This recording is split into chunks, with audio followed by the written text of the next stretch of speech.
Hey folks, welcome to the first of what we're going to call our book talks. What we're going to be doing is I'm going to be recommending various books in the areas of science and history because I teach science and history.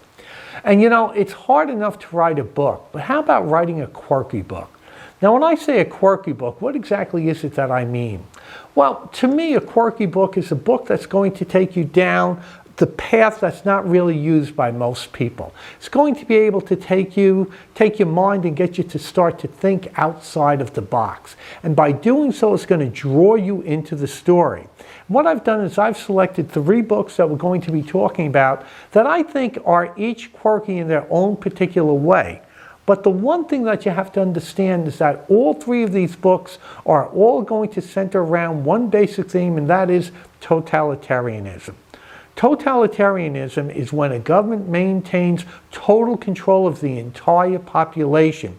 It's the opposite of what we have here in the United States. In the United States, the people control the government, but in a totalitarian government, it is the government that controls the people. So you cannot allow for a whole lot of freedom of thought in a totalitarian government because that would threaten the absolute authority of each particular government.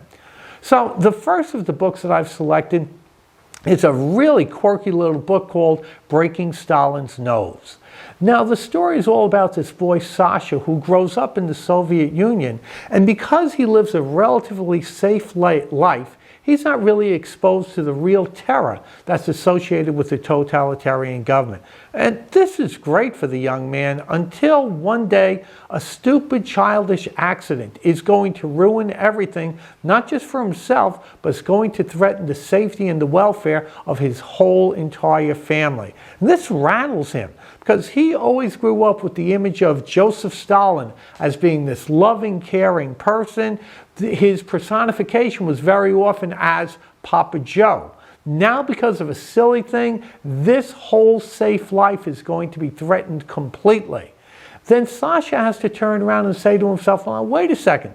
Does that mean everything that I've been taught in the educational system of the Soviet Union, is that really wrong? And then we start to realize how easy it is in a totalitarian state for people to be manipulated. And that's where the real danger of a totalitarian state is. You can't have people thinking on their own. They've got to toe the line. And that's what Breaking Stalin's Nose is going to demonstrate, what happens when you toe the line, and then all of a sudden, bam, somebody cuts that line.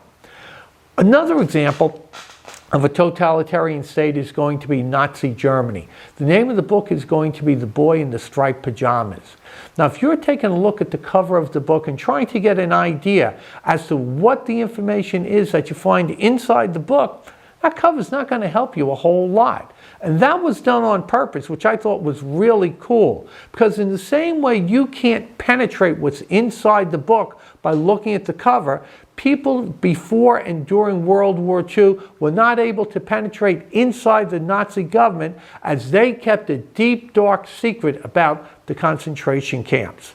12 million people were killed in the camps. 6 million Jews, but 6 million non-Jews as well. And what you're seeing over there, those are the striped pajamas that the people who lived in Nazi concentration camps had to endure. The stuff that went on in those camps is the stuff of nightmares, none of which really is going to be spoken about in the book itself. If you're worried about, oh my God, such horrible things that are going to be happening, you're not going to find that in this book. It's a quirky little book. And over there you can see that 2 boys are being separated by a fence. On one side of the fence is the boy in the striped pajamas. That's the actual concentration camp itself. On the other side is the property where the commandant of that particular concentration camp lives, and right over there is the son of the commandant. And every day they would try to get together along that fence, and they would talk about things just the same way as 2 boys are going to talk about different things. Their friendship defies all logic. And finally, it's hard enough being a teenage girl. Or so I've been told, I don't know. But now imagine yourself as a 13-year-old girl who isn't allowed to go outside, who is being forced to live inside the cramped quarters of something that they call the secret annex that you see over there. And inside that secret annex is going to be room for 8 people literally living on top of each other. This young girl is going to become a woman in that set of circumstances over there. And the name of the book is The Diary of Anne Frank. It's an amazing story over there, because what you're going to realize is that this young girl that you're going to come to really know and actually love, she's terrified that she's going to be eventually discovered, dragged out, and executed for the crime of being a young Jewish girl. My goodness, what a terrible way to have to exist like that. And you know what, guys? I'm now in my 51st year of teaching.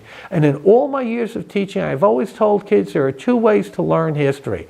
The first way is listen to an idiot like me babble in front of a classroom and read the textbooks that go along with it. But what I feel is a much better way is to pick up good historical fiction like this, or nonfiction. And what you're going to do is you're going to get a real feel for the flavor of what it was like at that particular time period in history. So don't just limit yourself to textbooks and teachers. Go out on your own.